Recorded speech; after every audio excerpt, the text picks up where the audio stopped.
বৌদ্ধ ধর্ম দর্শনে আমরা স্থবির মহস্তবির এই বরণ উৎসবগুলো ত্রিপিটক শাস্ত্রে পরিলক্ষিত হয় না। মূলত আমাদের পূর্ব আচার্যগণ একজন ভিক্ষুর জীবনাচরণকে উপলক্ষ করে মূলত যে অর্থে স্থবির বা মহস্তবির এই বিষয়গুলোর বহুবিধ আলোচনা রয়েছে।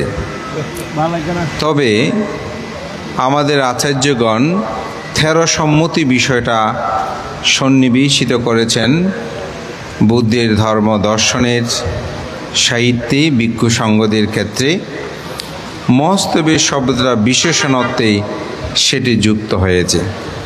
তো স্থবিরটা হচ্ছে দুই প্রকার, একটা হচ্ছে বয়স অনুক্রমে স্থবির, আরেকটি হচ্ছে শ্রোতাপত্তি স্থগিতাগামী অনাগামী অরহত্ব মার্গজ্ঞানী স্থবিরত্ব। তো বুদ্ধ এখানে যে শ্রোতাপত্তি স্থগিতাগামী অনাগামী অরহত্ব মার্গজ্ঞানের স্থবিরত্ব অর্থাৎ তিনি স্থির চিত্ত, সে অর্থে এটাকে বিশেষিত করা হয়েছে। আবার পরবর্তীতে আমাদের আচার্যগণ একজন ভিক্ষু যখন তার পবিত্র ভিক্ষু জীবনে বৃষ্টি বর্ষা অতিবাহিত করে তখন তাকে থেরো সম্মতি বা স্থবির সম্মতি প্রদানের একটি ব্যবস্থাপনা করেছেন, যেটি আসলে আমাদের সমাজ গঠনে একজন ভিক্ষুকে অনুপ্রাণিত করে। বিশেষ করে আমাদের আজকের যিনি সবার প্রধান মহামান্য উপসংঘরাজ মাননীয় সভাপতি সদ্য ধর্মপ্রিয় মহাতের মহোদয়ের সাথে একদিন আমি কথা প্রসঙ্গে এই কথাটা উত্থাপন করেছিলাম, বান্তে এই স্থবির বা মহস্তবির বরণে আসলে এটা কতটুকু যুক্তিপূর্ণতা, কেন এটা করে। ভান্তে আমাকে একটি খুব সুন্দর উত্তর দিয়েছিলেন, যেটা আমি যে কোনো মহস্তবির বরণ অনুষ্ঠানে এই কথাটা বলে থাকি। সেটি হচ্ছে যে একজন ভিক্ষুকে যখন মহা সমারোহ আয়োজনে বিভিন্ন শ্রদ্ধা অর্ঘ্য নিবেদনের মাধ্যমে গায়ক এবং ভিক্ষুদের ক্ষেত্রে তাকে মহস্তবির অভিধা পোষণ করা হয়, তখন সে ভিক্ষু তার মধ্যে একটা স্থিরতা আসে, সম্মান লাভে মানুষের অনেক ক্ষেত্রে তার মধ্যে একটা পরিবর্তন চলে আসে, যে আমাকে এত বিভূষণে বিভূষিত করে আমাকে মহস্তবির বরণ করলো, সুতরাং নিজের জীবনাচরণের মধ্যে একটা পরিবর্তন চলে আসে। এক কথায়, সহজ কথায় যদি বলি, কোনো ভিক্ষু থাকবো চলে যাব এই ধরনের একটি মানসিকতা থাকলেও অনেক সময় মহস্তবির হওয়ার পরে তার চলে যাওয়ার মানসিকতাটা, চিবর দেওয়ার মানসিকতাটা অনেক সময় আর উৎপন্ন হয় না। আমি এটা অনেকের ক্ষেত্রে সেটা আমার এই পবিত্র ভিক্ষু জীবনের 25টি বৎসরে আমি সেটা উপলব্ধি করেছি। অনেক ভিক্ষু এই ধরনের যাবে না থাকতেই যখন গ্রামবাসী সবাই মিলে মহস্তবির অনুষ্ঠানটা নামিয়ে দিল, বিশাল আকার অনুষ্ঠান হলো, তখন অনেক সময় বলতে ওটা আর বাইরে কি চিন্তা করবো, এত বড় অনুষ্ঠান হলো, জীবনটা এভাবেই কাটিয়ে দেব, এই ধরনের একটি মানসিকতা কিন্তু উৎপন্ন হয়। তাই আমি মহস্তবির বরণ অনুষ্ঠানকে অভিনন্দন জানাই। এটির প্রয়োজনীয়তা আছে বলে আমি নিজেও ব্যক্তিগতভাবে এটি মনে করি, এবং এটি আমাদের সমাজে শুধুমাত্র আমি বলব উৎসব নয়, এখানে জ্ঞাতিগণের সম্মেলন হয়, ভিক্ষু সংঘদের সমাগম হয়, গ্রামের ইতিহাস ঐতিহ্যের একটি প্রকাশ ঘটে। সেই ক্ষেত্রে মহস্তবির বরণটা আসলেই খুবই গুরুত্ববহ আমাদের সমাজ প্রেক্ষাপটে। মাননীয় ভিক্ষু সংঘ ধর্মপ্রাণ প্রিয় উপাসক উপাসিকা বিন্দু, আমি একটি গাথা ভাষণ করেছি বুদ্ধ উত্তে ধর্মপদে, ধাম্মা রাম ধাম্মা রাসু ধাম্মা অনুবিচিন্তিয়াং ধাম্মাং অনুসারা ভিক্ষু সাধ্যাম্মাং না পারিহায়াতি। বুদ্ধ বলেন, যিনি ধর্মী রত থাকেন, ধর্ম অনুরক্ত, প্রতিনিয়ত ধর্মকে স্মরণ করেন, ধর্ম পালন করেন, ধর্ম অনুশীলন করেন, সাধ্যাম্মাং না পারিহায়াতি, সেই ভিক্ষু কখনো সদ্ধর্ম থেকে চ্যুত হয় না। আমি মনে করি দীপঙ্কর মহস্তবির মহোদয় তিনি তার পবিত্র ভিক্ষু জীবনে সে ধর্ম অনুরক্ত থেকেছেন বলে তার জীবনে আজ এই বর্ণাঢ্য অনুষ্ঠানমালায় মহস্তবে বর্ণ অভিধায় তিনি অভিষিক্ত হয়েছেন। তার এই 20টি বছর 22টি বছর অতিবাহিত এত সহজ ছিল না। এটা কুসুমস্তীর্ণ নয়, এটা কণ্ঠকসজ্জা ছিল। অনেক পথ তাকে পাড়ি জমাতে হয়েছে। দীপঙ্কর ভিক্ষু আর আমার ভিক্ষুত্ব জীবনের সময়টা বেশি দূরের নয়, আমরা অনেকটা কাছাকাছি ভিক্ষু বর্ষা। কিন্তু দীপঙ্কর আমাকে অগ্রজ হিসাবে খুবই সম্মান শ্রদ্ধা করতেন। দীপঙ্কর ভিক্ষুর জীবনের প্রতিটি ক্ষেত্রে তার আপদ বিপদে সুখে দুঃখে আমি পাশে থাকার আমার সৌভাগ্য হয়েছে। সত্যিকার অর্থে দীপঙ্কর ভিক্ষুর একটি কঠিন সময় তিনি অতিবাহিত করেছেন। আমাদের সমাজ আমরা অনেক কিছু উপলব্ধি করতে পারি না। একটি ছোট ঘটনাকে কেন্দ্র করে দীপঙ্করের মানসিক যে চাপ সৃষ্টি হয়েছিল, এই সমাজ যেটা করেছিল, এটি আসলে আমি বলে শেষ করতে পারবো না। আমি সে সময় দীপঙ্করের পাশে ছিলাম, তাকে অনুপ্রাণিত করেছিলাম, বলেছিলাম, দীপঙ্কর তুমি চিন্তা করো না, একটা সময় আসবে তোমাকে শ্রদ্ধা অর্ঘ্য নিবেদনে এই সমাজ তোমাকে বরণ করে নেবে। তুমি যে কাজটি করেছো এটা তোমার ব্যক্তিগত স্বার্থের জন্য তুমি করোনি, তুমি একটি জাতি সত্তাকে রক্ষা করার জন্য তুমি সে মহৎ চিন্তা করে তুমি দাঁড়িয়েছিলে। সুতরাং পৃথিবীতে প্রতিটি মানুষ যখন কাজটা শুরু করে তখন সে অনেক কিছুতে উপাধি হয়, কিন্তু পরবর্তীতে তিনি মানুষের কাছে বরণীয় হয়। পৃথিবীর আফ্রিকার যে স্বাধিকার আন্দোলনের জন্য যে সংগ্রাম করেছিলেন নেলসন ম্যান্ডেলা, তিনি 20 বছর কারাগারে ছিলেন, তাকে টেররিস্ট হিসেবে রাখা হয়েছিল। কিন্তু যখন প্রকৃত সত্যটা উন্মোচিত হলো তখন তিনি জাতির পিতা হিসাবে এখনও সমাদৃত। কালে কালে যুগে যুগে পৃথিবীতে প্রতিটি মানুষ এরকমভাবে তারা হয়তো একটি সময় দাঁড়িয়ে সেখানে কষ্ট পায় সত্য, কিন্তু পরক্ষণে জাতি যখন সেটা উপলব্ধি করতে পারে তখন তিনি বরণীয় হয়, স্মরণীয় হয়। এমনকি সে আমাকে বলছে, ভান্তে এখন আমার মাও খুব কান্না, আপনি একটু ফোন করেন। আমি ফোন করে ওনার সাথে দীর্ঘক্ষণ কথা বলেছি যে না উপাসিকা, আপনি এটা চিন্তা করবেন, আমরা সবাই আছি, আপনি এটা নিয়ে ভাববেন না। তা আমি এই কথাটা এই জন্যই বলছি যে তার পথটা কিন্তু সহজ ছিল না। তিনি অনেক কঠিন সংগ্রাম করে কদমতলী যে আজকে ধর্মাঙ্কুর বিহারের যে নান্দনিকতা, এই বিহারটা যখন একতলা বিশিষ্ট ছিল, একদম বলা যায় একেবারে কুড়ি ঘরের মতন সে বিহার, আমি সে সময় এসেছি। এই দীপঙ্কর বিধানবাবু সহ অনেক প্রয়াত হয়েছেন, অনেক খুব ধার্মিক মানুষ ছিলেন সে প্রয়াত বিধানবাবু, অনেক গুণীজন, তাদের সবাইকে নিয়ে তিনি এই বিহারের নান্দনিকতা লাভ করেছেন। আজকে যখন গাড়িটি এখানে ঢুকাচ্ছিলাম, আমার গাড়ি, তো আমার সাথে একজন শিক্ষক ছিলেন তপনবাবু করিয়ানগরে, তো উনি এখানে দেখতে এসেছে, ওনাকে ঢুকতে বলছিলাম। এই রাস্তাগুলোর কিন্তু অবদান আমাদের দীপঙ্কর স্থবিরের। তিনি বিভিন্ন অফিস আদালতে গিয়ে তিনি দৌড়ঝাঁপ করে এই রাস্তা সরকারিভাবে টেন্ডার নিয়ে সরকারি করার জন্য তিনি চেষ্টা করেছেন। দীপঙ্কর ভিক্ষুর আসলে এটা অনেকটা জেনেটিক আমি বলবো। তার যে চাচা ভান্তে আমাদের সংঘ সমাজে আলোকিত সাংঘিক ব্যক্তিত্ব, বাংলাদেশ সংঘ রাজভিক্ষু মহাসভার সাংগঠনিক সম্পাদক, যিনি থেরবাদ আদর্শ প্রতিষ্ঠার একজন অগ্র ভূমিকা প্রতিপালনের একজন সৈনিক, পরম শ্রদ্ধেয় অধ্যাপক জ্ঞানরত্ন মহাতের মহোদয়, তিনি যেরকমভাবে চৌকস বিভিন্ন অফিস আদালতে গিয়ে তিনি অন্য সম্পদের মানুষের মনকেও জয় করে যেভাবে বিভিন্ন বিহার প্রতিষ্ঠা ক্ষেত্রে ভূমিকা রাখেন, আমাদের দীপঙ্কর ভিক্ষু সেরকম একটা পাওয়ার বা শক্তি আছে যেটা অনেক সময় আমাদের পক্ষেও সম্ভব নয়, যেটা সত্যি। সেখানে গিয়ে তাদেরকে মুগ্ধ করে নেওয়া। আজকে যেমন এখানে টিনু সাহেব এসে দেখেছেন, তিনি বলছেন আমি যখন এসেছি এখানে 6 মাস, আমি যখন এসে প্রথম আমাকে তিনি অভিনন্দিত করেছেন, আমি ওনাকে ভুলতে পারবো না। এই যে তাদেরকে মন জয় করে নেওয়া, এটা কিন্তু এত সাধারণ একটা বিষয় নয়।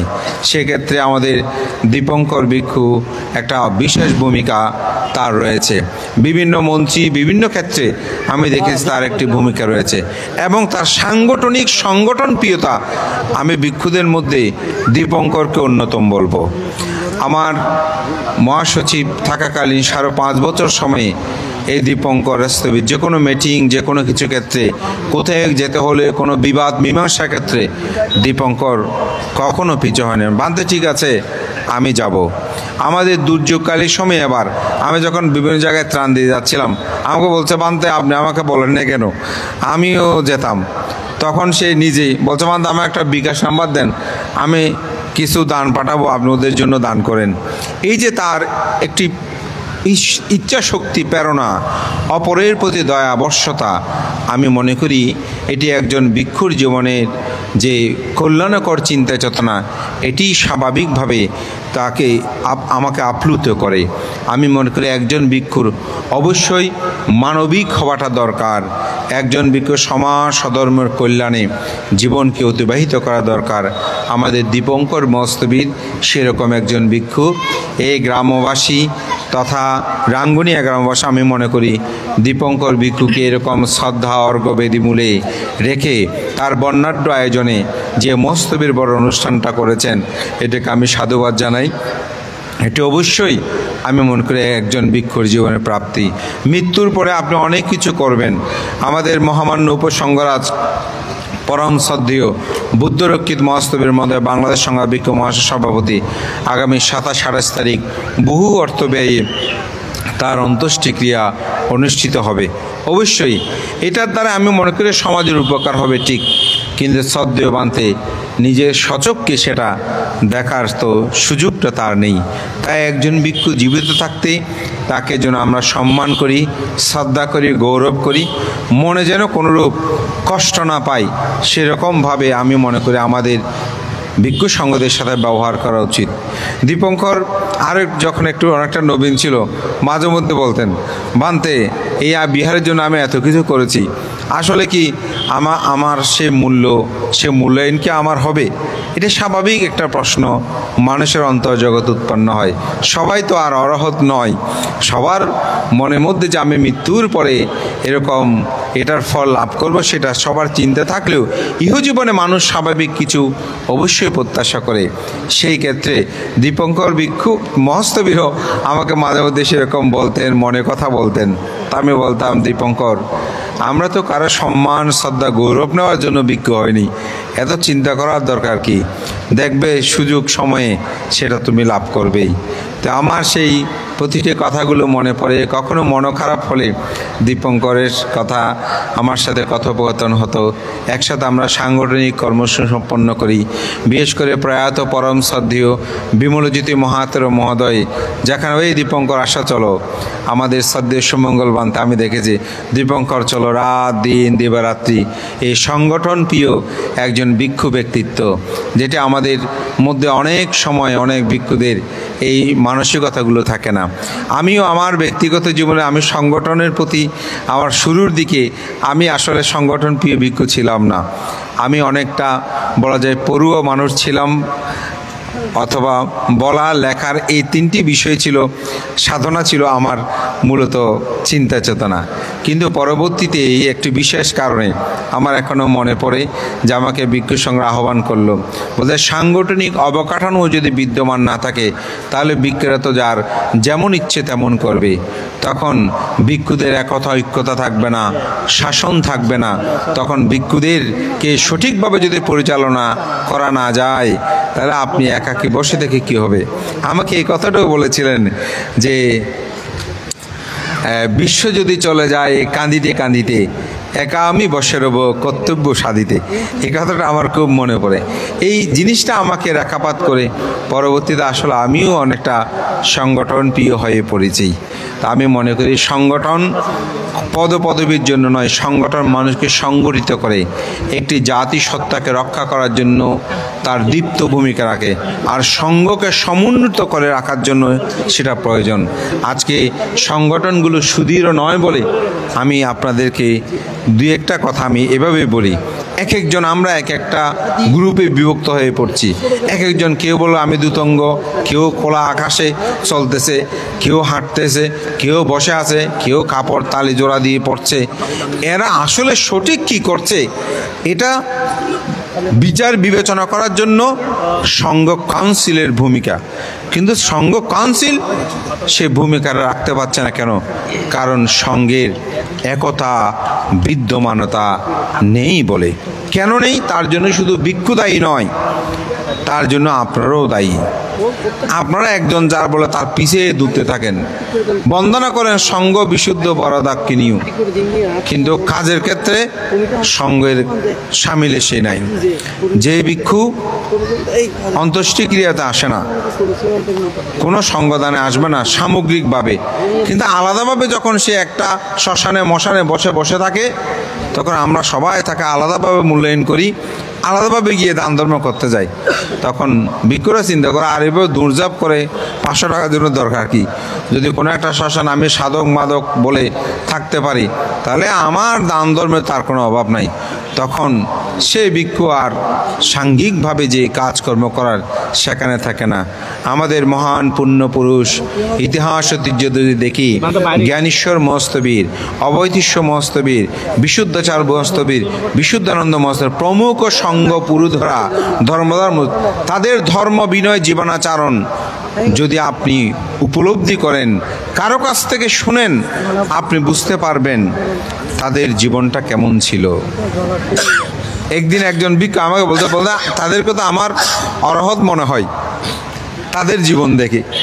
তো তারা সংগঠন করেছে, তারা ভিক্ষু মহাসভার সভাপতি, সহসভাপতি, সাধারণ সম্পাদক, তারা বিভিন্ন দায়িত্ব প্রতিপালন করেছে।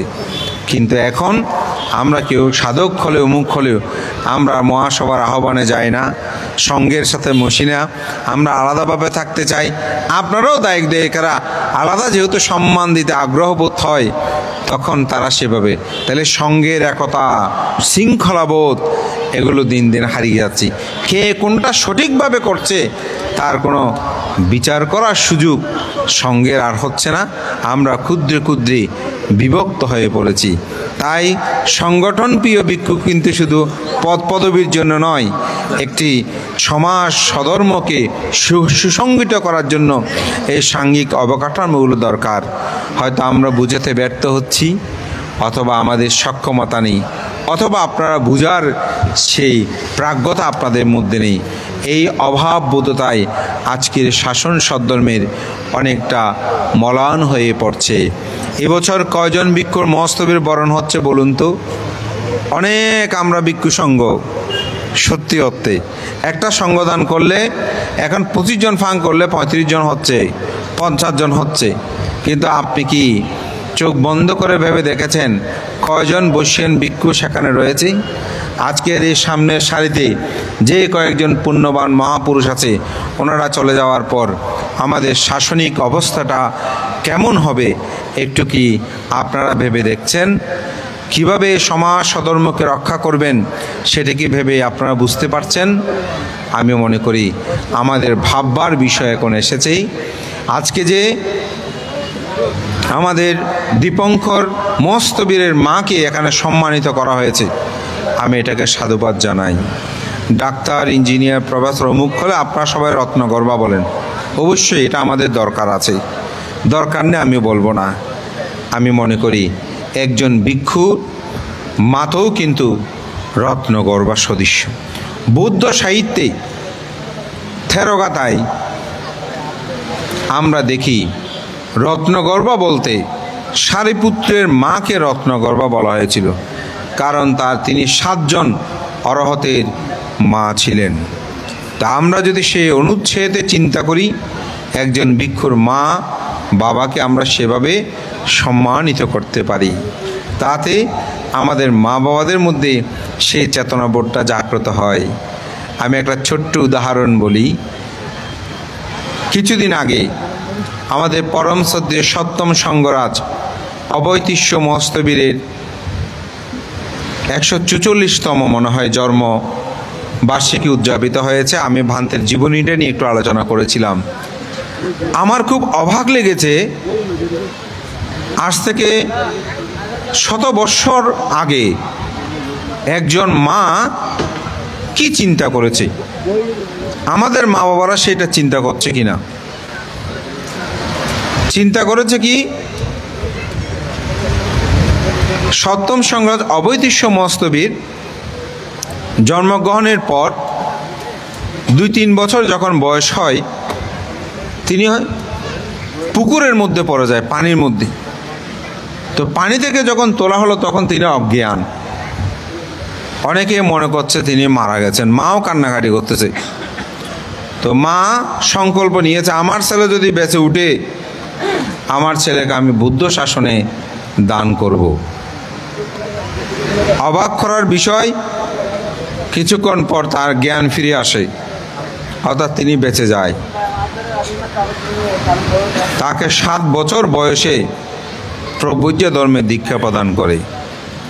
দীর্ঘকাল তিনি প্রব্রজিত ছিলেন, মাঝখানে একটু চিবর ত্যাগ করে এসেছিলেন, পরে আবার তিনি শ্রমণ হলেন, ভিক্ষু হলেন, জগৎ খ্যাত হলেন। তিনি ইতিহাসের পাতায়, তিনি যতদিন এই বৌদ্ধ সমাজ থাকবে, বৌদ্ধ শাসন থাকবে, বাঙালি বৌদ্ধদের ইতিহাস থাকবে, ততদিনে সত্যম সংগ্রাস সদ্ধর্মকীর্তি অবৈতিষ্য মস্তবীর তিনি অমর গাথায় স্মৃতির আবরণে বিদ্যমান থাকবে। আমরা কি সেই সংকল্প করি? আমরা অপরকে উৎসাহিত করি, বানতে আপনি ভিক্ষু থাকেন, খুব ভালো, কিন্তু আমরা সন্তানগণকে কি বৌদ্ধ শাসনে দান করার মতন সে পরিবেশ আমরা রচনা করছি? আমাদের শাসন সদ্ধর্ম কিভাবে রক্ষিত হবে? তো অনেকে বলেন, বানতে আমার একটা মাত্র ছেলে দান করলে কেমনে হবে? অবাক করার বিষয়, এই সপ্তম সংগ্রাজ অবৈতিষ্য মস্তবীরও ছিলেন একমাত্র পুত্র সন্তান। আমাদের আজকের যে দীপঙ্কর মস্তবীর, তিনিও কিন্তু মা বাবার একটি মাত্র ছেলে, একজন মাত্র পুত্র সন্তান, 2 বোন ওনার। তাহলে তাকে তো বুদ্ধ শাসনে দান করেছেন। আমি মনে করি ইহ জীবনের সুখ চিন্তা করবেন না, পরজীবনের সুখটা চিন্তা করা দরকার। একদিন এক পণ্ডিতের সাথে আমার আলোচনা হচ্ছিল সম্রাট অশোককে নিয়ে, যে তিনি বলতেন সম্রাট অশোক বৌদ্ধ শাসনের জন্য যেরকম কাজ করেছে, তার পুত্র মহেন্দ্র সেও যদি সম্রাট হতো তাহলে বৌদ্ধ শাসনে আরও বেশি উন্নতি হতো না? তিনি কেন তার সন্তানকে তিনি রাজা না করে বুদ্ধ শাসনে দান করেছেন? তখন আমি সেখানে একটি যুক্তি দিয়েছিলাম, সম্রাট অশোক যখন মৃত্যুশয্যায় শায়িত অনেকটা, তখন দাসী সেটা পাকা করছিল, সেটার বাড়িতে তার নাগে ব্যথা পাওয়ার কারণে তিনি রাগান্বিত হয়ে মৃত্যুপরণ নাগলোক উৎপন্ন হয়েছে। তার পুত্র মহেন্দ্র যেহেতু অরহৎ ছিলেন, তাই তিনি সেখানে গিয়ে পিতাকে প্রাণী হত্যা থেকে বিরত থাকার শিক্ষা দিয়েছিলেন। যদি তিনি বৌদ্ধ শাসনে সন্তানকে দান না করতেন, অরহৎ না হতেন, তাহলে তার পক্ষে তো সেই তির্যক থেকে রক্ষা পাওয়া সম্ভব হতো না। সুতরাং বৌদ্ধ শাসনে পুত্রদানের মাধ্যমে আমি মনে করি শাসন সদ্ধর্মের মহাহিত সাধন করা আমাদের দরকার। মহান সংঘের প্রতি বন্দনা জানিয়ে আমি মনে করি আমাদের বর্তমান সে প্রেক্ষাপটটি উপলব্ধি করাটা খুব প্রয়োজন, সেটাই একটু এখানে উপস্থাপন করছি। পরিশেষে আমার অত্যন্ত প্রিয় ভাজন দীপঙ্কর স্থবিরের নিরোগ দীর্ঘ জীবন কামনা করছি এবং মস্তবীরের নিরোগ দীর্ঘ জীবন কামনা করছি। সাথে সাথে তার যেই শাসন হিতৈষী চিন্তা চেতনা, মানবিকতার এবং শীল বিনয়ে সযত্ন হয়ে আরও তার জীবনকে পুষ্পরিত করবে, এই প্রত্যয় ব্যক্ত করে তার সে প্রয়াত পিতামাতা বংশ ব্রাদার যারা আছেন তাদের সকলের প্রতি আশীর্বাদ জানিয়ে পুণ্যদান করে আমার নাতি দীর্ঘ ধর্মকথা এখানেই শেষ করছি। জগতের সকল প্রাণী সুখী হোক। জয়ত দীপঙ্কর মস্ত।